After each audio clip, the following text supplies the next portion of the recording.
Listen, you need to move out. We decided to stay in his house. What? It's too crowded for us, newly married couple, to have everyone here. And this isn't even your house. If you don't like it, find your home place. Sophie can stay here if she wants. Kicking her out is unfair. My mom's words made me feel relieved. But my brother and his wife were still unhappy. This happened 5 years ago when my younger brother, right out of college, brought his girlfriend home and said he wanted to marry her. My name is Sophie, I'm 33 now, and my brother, who's 5 years younger, got married right after college. His wife was still in college, 3 years behind him. My brother and his wife really wanted to tie the knot right away, but our parents suggested waiting until she finished college. Oddly enough, her parents didn't mind either way. It seems like she's a carefree spender, and her folks just want her out of the house as soon as possible. We'll cover her tuition today, but after that, she's your responsibility. So anything other than her education isn't our concern, they said casually. Not wanting to bother with rent, the newlyweds chose to stay with our parents. Thankfully, our dad, who used to be well off, owned a spacious old house with enough space. It wasn't a big deal for them to live together. My dad grew up in a wealthy family, so he never faced money troubles like a regular worker.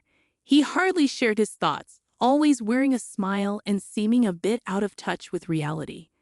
Mom often guided him, but I never saw him lose his temper. "I got a talking to from your mom again," he'd say with a chuckle. Dad was easygoing, taking everything in stride, which is probably why he and Mom got along so well. I adore Dad. He just laughed along when Mom scolded him. And so began the living arrangement with the newly married couple. My sister-in-law doesn't lift a finger around the house. She doesn't even bother with the vacuum or sorting her laundry from ours. Cooking, forget about it. She waits for Mom or me to make meals. You could pitch in a bit, you know. I finally snapped, only to be accused of picking on her. "You're intimidating, sis. Maybe that's why you're still single at your age," she quipped, giggling. My brother just joined in her laughter. "At least do your own laundry. Isn't it embarrassing to have someone else wash your underwear, sis? I thought we were all one big happy family." She'd fake tears for sympathy. My brother always took her side in moments like these. "Sophie, just because Emily is young and cute, don't get jealous and bully her. We're not here to be your servants. Living together means following some rules. Emily's a student. Her main focus should be on her studies. We're family, so we should be able to cooperate, right?" He said this without any hint of remorse. Even though Mom suggested they get their own place and help us with rent, he brushed it off. "If we move out, it has to be a fancy apartment. We can't settle for something cheap," such selfishness. When I asked Dad to intervene, all he'd say is, "It's tough for just the two of them to manage. They're still young."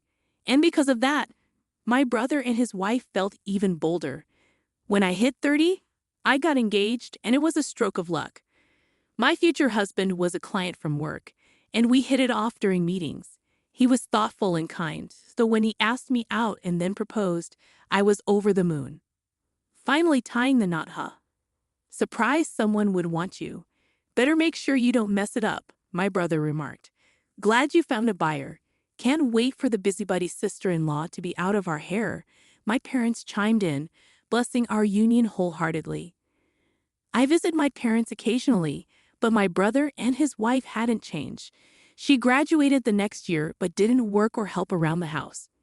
When I tried to advise her, I was told I was a stranger now and shouldn't meddle.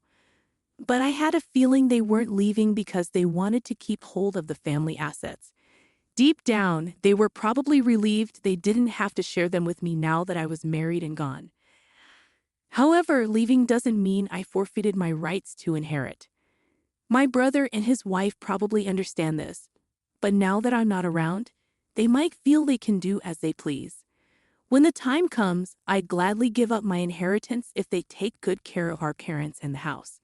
But for now, I don't see any signs of that happening. About 2 years later, my father's health deteriorated, and he was in and out of the hospital. I pitched in with his care, visiting him as often as I could, but my brother and his wife seemed unconcerned.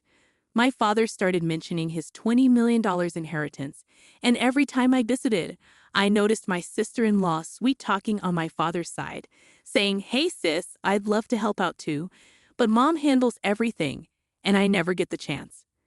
But you never showed interest in that before, could you? That's not entirely true, but don't you think mom might be trying to keep us out of the loop to control the inheritance? Our parents are really close, and I think mom wants to handle everything herself. I don't think she's thinking about it that way, really. So you believe we'll get a fair share when Dad passes? Stop it. Don't talk about such unlucky things. Dad's still with us. I'm really frustrated with my brother and his wife, who seem to only care about money, but it's unclear if my father actually has that much wealth. While her family used to be well off, my father is just a regular salaryman. I can't imagine he has that much saved up. A year later, my father passed away. I hurried to the hospital as soon as I heard his condition had worsened suddenly, but when I arrived, he was already gone. The only solace was seeing how peaceful his face looked. "You're smiling, right, Dad? You were carefree till the very end." My husband left work early to join me, but my brother and his wife didn't show up at the hospital. When I reached out to my brother, he calmly responded, "If he's already gone, what's the point of rushing there?" My brother and his wife didn't seem to be grieving. At the funeral, they were laughing and chatting. Right after the funeral, my brother wasted no time bringing up the topic of inheritance. As a couple, we'll inherit the $20 million from Dad. What do you mean? Did both you and Mom give up your shares? Can we discuss this after the 49th day memorial? The funeral just happened today. Normally, it's better to settle financial matters later. We live in this house as a couple, and I'm the eldest son, so the inheritance is rightfully ours. Bringing this up right after Dad's passing didn't sit well with me. I didn't particularly care about the money, but it angered me that my brother assumed I'd agree with him. Fine, but in return, you better take good care of Mom. Who would believe such words? My mother spoke before I could object. "It's fine, dear. Arguing about this won't do any good, especially now." But Dad had just passed, and Mom was clearly feeling down. I couldn't just let it slide. "This isn't something to decide right now. Let's head home for today." My husband, who had been quietly listening, intervened. I held back until now, but my husband couldn't stand it any longer. That's when we decided to leave. "It doesn't feel right, especially after Dad's passing. I understand your feelings, but right now I'm more worried about your mom. She's usually so strong, but she seems really down." I'm really worried about her too. I couldn't help but wonder why Mom agreed with my brother's stance so easily. Was she swayed by him and his wife? Mom and Dad were always a strong couple. Losing Dad must have hit her hard. Honestly, I'd rather be reminiscing about Dad right now, but my anger towards my brother is clouding everything. Since then, my brother and his wife kept bringing up renouncing the inheritance, but I refused to discuss it until after the 49th day. When the time came, they wasted no time bringing it up again. But once more, Mom urged me to give it up. If Mom says it's okay, then it must be okay, right? Are you sure about this? Won't you regret it later on? After all, Emily is Dad's daughter, so don't worry. Well, yeah, she's your wife. That's not what I meant. I meant she has a right to inherit. At this point, Emily's practically been adopted by her parents. I was stunned when I glanced at Mom. She simply nodded. Adoption by in-laws isn't exactly unheard of, Ray. It's not common for a bride to be adopted, especially not a son-in-law. If Emily inherits, we'll pay less in inheritance tax than if I were the sole heir. I was shocked that he had thought about it so deeply, wondering when he started planning this. Even more surprising was that Mom agreed. And then they asked me to renounce the inheritance. Maybe Mom, being a mother now that Dad's gone, was worried about the future. But if it's Mom's decision, I suppose I can't argue. So I decided to send in the inheritance renunciation document. I don't want to argue about money anymore. Luckily, my husband isn't one to fuss over it, and he trusts me to make the decision about the inheritance. If renouncing it means Mom can live peacefully from now on, then it's the best choice. About a month later, my sister-in-law called me. It looks like your mom is losing her memory. What? But she's always been so tidy. The house must be a disaster if she's not cleaning. It was hard to believe my mom, who was usually meticulous about cleanliness, could leave laundry lying around and not bother to clean. And after she's just eaten, she yells at me, "I'm hungry. Are you trying to starve me?" Can you imagine? And I'm the one cooking for her. She's turned into a completely different person. Is it true? Have you taken her to the hospital? It seems unbelievable. She gets aggressive when I try to get her out, and it's embarrassing to be seen with her in public. Sam thinks I should just let her be, but I'm the one dealing with her all day, and I'm at my wit's end. Honestly, I'm tired of it. So I decided to stop by my parents' house on my way home from work. I was speechless at the sight of my mother, who looked unrecognizable. She was sitting on her bed in dirty pajamas, hair unkempt, with vacant eyes. It's only been a month, but she's changed so much. It's clear she's not herself. "Mom, you know who I am, right? What's happened to you?" I asked, my voice trembling. "Who are you?" my mother asked, tilting her head. "This can't be real. I mean, look at her. She should be sitting right. What's happening? And the room is a mess. How did it get this bad?" "Well, I don't know about all that, but you guys promised to look after Mom, didn't you?" "Taking care of an elderly woman isn't part of the agreement," my brother retorted. "There's no written contract when it comes to caring for parents." "What are you talking about?" I replied. "In that case, dear sister-in-law, it's your turn to take care of her," my brother stated firmly. "I was going to do that without being asked." "Let's go home, Mom," I said, attempting to lead her, but she stubbornly resisted, refusing to budge from the bed. "What's happened to you, Mom?" I had no choice but to back off. Even when my husband and I returned the next day to fetch her, she still adamantly refused to move. "I want to be with your father," she cried. It was hard to believe my mother had become like this. "I have a job and can't visit her every day. That's why I want her to come to my house." But she refused to leave her old home. Sometime later, I received a call from my younger brother. "Sis, we've moved." "Really? Where to?" "Did you take Mom with you?" I inquired. "I wouldn't drag around an elderly woman. She's just a burden," Sam replied. "What's wrong with you?" I retorted. "Mom mentioned Dad's valuable securities are in the safe deposit box. If we sell the house, we'll get around $20 million. "What? It'll be a problem if Mom stays in that house forever," Sam continued. "So sis, get Mom out of there as soon as possible. I'm relying on you." "Wait, hold on. What are you saying?" But the line went dead. Despite repeatedly dialing, they didn't pick up. I left work early and rushed to my parents' house to persuade my mother to come to my place.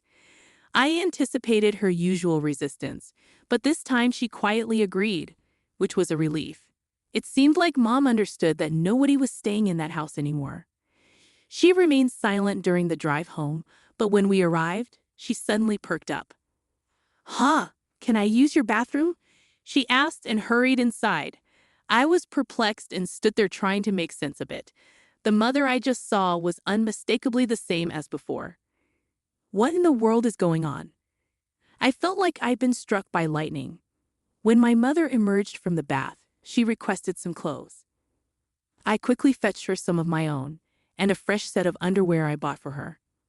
"Ah, I feel so refreshed," she exclaimed with a bright smile, drying her hair with a towel. "Mom, what's happening?" I asked, just as my husband walked in. Like me, he looked stunned at the sight of my mother. Suddenly, my mother burst into laughter. "That was quite the performance, wasn't it? I used to be in the drama club in high school. They say to deceive the enemy, you must first deceive your allies, and it seems to be true, doesn't it?" So it turned out my mother was feigning senility. But why? I couldn't make sense of any of it. "Just wait and see. That couple will do something worse soon." "By that couple, do you mean Sam and his wife?" "Exactly. That couple's relationship is solely built on money." Then my mother proceeded to fill us in on what had transpired. Both my husband and I were amazed by my mother's cunning. The following week, my brother called furious. Hey sis, you knew about this and didn't say anything, did you? What's going on? What are you suddenly talking about? There's no inheritance from Dad at all. When I checked the safety deposit box Mom mentioned, there were only loan agreements inside. So remember that $20 million? Well, that's actually a $20 million debt. Did you not bother to check? Typical of you, the only son in our family to inherit all of Dad's debts. Well, technically, that's still part of the inheritance. In the past, Dad, being too trusting, had acted as a guarantor for a friend's business without Mom's knowledge. The business failed, and the friend kept borrowing from Dad until it went bankrupt, leaving behind only the debt. And to make matters worse, the friend disappeared without a trace. It turns out that our family home had been put up as collateral due to the debt incurred back then. This might have even contributed to Dad developing dementia. It was only then that Mom found out about it. Dad kept saying there's a $20 million inheritance. Dad's words led my younger brother to mistakenly believe there was a hefty cash inheritance. So he and his wife decided to move in with our parents to seize as much money as possible. Dad, without suspecting anything, agreed to my brother's plan. But Mom saw through my brother's scheme and chose not to object. She knew he was so eager for the inheritance that she could simply hand it over to him to shield Dad's dementia. Mom deliberately kept my brother and his wife away from him, and after Dad's passing, when my brother and his wife finally showed their true intentions, Mom pretended not to notice to observe their reaction. She bided her time for the right moment. Then I'll renounce the inheritance. It's too late for that. Did you know you can only renounce an inheritance within 3 months of learning about it? We're well past that period now, so you two will have to shoulder the debt together. Mom had been waiting for this moment. She feigned senility until the deadline for renouncing the inheritance had passed. My brother's only goal in living with Mom was to extract information about Dad's inheritance. When the time came, Mom casually mentioned the safety deposit box as if it had just occurred to her. With the information they needed, my brother and his wife swiftly left the house. All along, they have been playing into Mom's hands. Emily is threatening divorce if she doesn't get any money, but legally she's Dad's child, so she can't escape the debt even with a divorce, right? I see. But I quit my job thinking I could live a life of luxury with $20 million, but I don't have that kind of money. Oh dear, you've really gotten yourself into a mess, haven't you? So naturally, you'll help me out, right? Why should I help you? You're the one who pushed Mom and me to renounce the inheritance, so I shouldn't be involved anymore. Well, thanks to you, I'm in this mess.